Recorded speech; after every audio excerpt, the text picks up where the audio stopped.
સમાચાર પોરબંદરથી પોરબંદરના દરિયામાં યુવાન ડૂબ્યો। 4 યુવાનો દરિયામાં નહાવા પડ્યા હતા। 22 વર્ષીય સાહિલ દિલાવર મલેક નામનો યુવાન લાપતા થયો છે। 3 યુવાનોનો આબાદ બચાવ થયો। ફાયર વિભાગ તેમજ પોલીસ ઘટના સ્થળ પર હાજર। દરિયાકાંઠે મોટી સંખ્યામાં લોકો ઉમટી પડ્યા। તો આ દરિયામાં જે કરંટ જોવા મળી રહ્યો છે તેના કારણે જ પ્રશાસને લોકોને સતત અપીલ કરી સૂચનાઓ આપી છે કે તેઓ દરિયા કિનારાથી દૂર રહે। આ 4 યુવાનોમાંથી એક યુવાન જે આ દરિયામાં સમાઈ ગયો છે। પાટણના શંખેશ્વરમાં તળાવમાં ડૂબવાથી 2 બાળકીઓના મોત નિપજ્યા। ગામના તળાવમાં ડૂબવાથી નાયક પરિવારની 2 દીકરીઓના મોત થયા। બંને બાળકીઓ તળાવમાં નહાવા પડતા ઘટના બની। ગામના તળાવે કપડાં ધોવા પરિવારના સભ્યો સાથે બાળકીઓ ગઈ હતી। પરિવારના અન્ય સભ્યો કપડાં ધોતા હતા ત્યારે બંને દીકરીઓ તળાવમાં નહાવા પડી હતી। શંખેશ્વર આરોગ્ય કેન્દ્ર ખાતે બંને દીકરીઓને પોસ્ટમોર્ટમ ખાતે લાવવામાં આવી।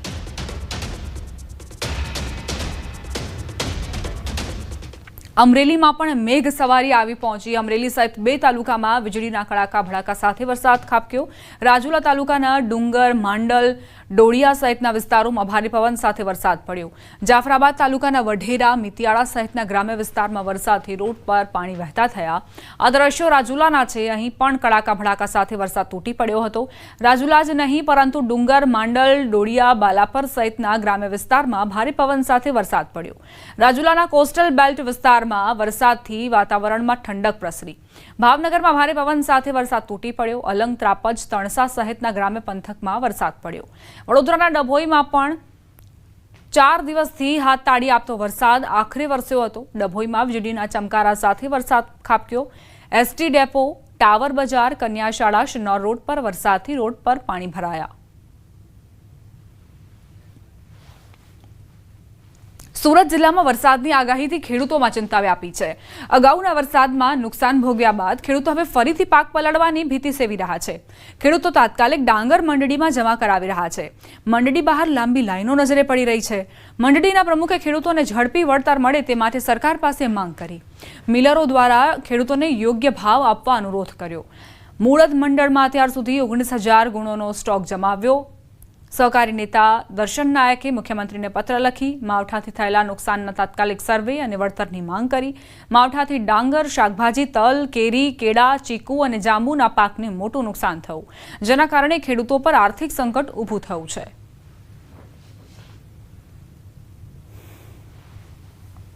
હાલની પરિસ્થિતિ એવી છે આજે 4 દિવસથી કે મેનેજમેન્ટ બી શું કરે, કારણ કે કુદરત જ્યાં રૂઠો છે। નમ્ર રજ છે સરકારને કે આ જે વરસાદ વહેલો આવવાથી જે ખેડૂતોને નુકસાન થયું છે એ તરફ દ્રષ્ટિ કરી કંઈક વિચારે એવું હું માગણી કરું છું।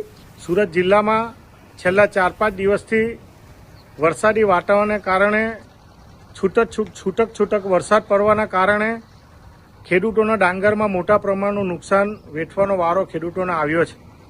ખેડૂતોના તલ હોય, રાઈ હોય અને પવનના કારણે મોટા પ્રમાણમાં કેરીના પાકને, બાગાયતી પાકને પણ મોટા પ્રમાણમાં નુકસાન વેઠવાનો વારો આવ્યો છે।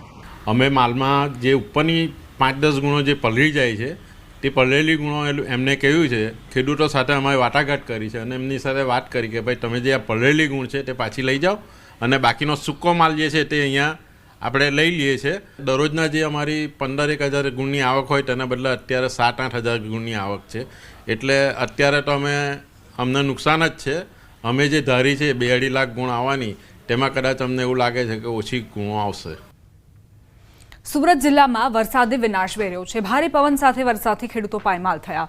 પવન અને વરસાદમાં જગતનો તાત રસ્તા પર ડાંગર સાચવતો નજરે પડ્યો। કીમ ઓલપાડ સ્ટેટ હાઈવે પર ખેડૂતો ડાંગર સુકાવવા મજબૂર બન્યા છે। અગાઉ થયેલ માવઠા બાદ મુશ્કેલીથી ડાંગર સુકાયું ત્યાં ફરી વરસાદ વરસતા ખેડૂતોને મોઢે આવેલો કોળિયો છીનવાઈ ગયો। જગતના તાતે સરકાર પાસે મદદની ગુહાર લગાવી છે।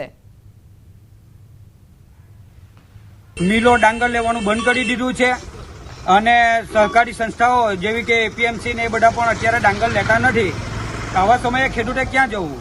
નાનો ખેડૂત હોય કે મોટો ખેડૂત હોય, દરેકે જે પૈસા નાખ્યા છે એ પણ અત્યારે એનું વળતર મળી રહે એવી પરિસ્થિતિ નથી। આવા સમયે જો સરકાર ખેડૂતની વારે નહીં આવશે તો કોણ આવશે? વરસાદમાં લગભગ 50 વીઘાનું નુકસાન થઈ ગયેલું છે। અમારું તૈયાર થઈ ગયેલું હતું અમારું બધું ડાંગર। આજે ભરવાના જ ઉઠા પડે, શું કરીએ હવે? વરસાદમાં કેવી રીતે ભરો? ચોરીની બીક લાગે, એક બાજુ આ સાધન ચાલે તેની બીક લાગે. શું કરીએ હવે ગરીબ માણસ તો. તો આ તરફ છોટા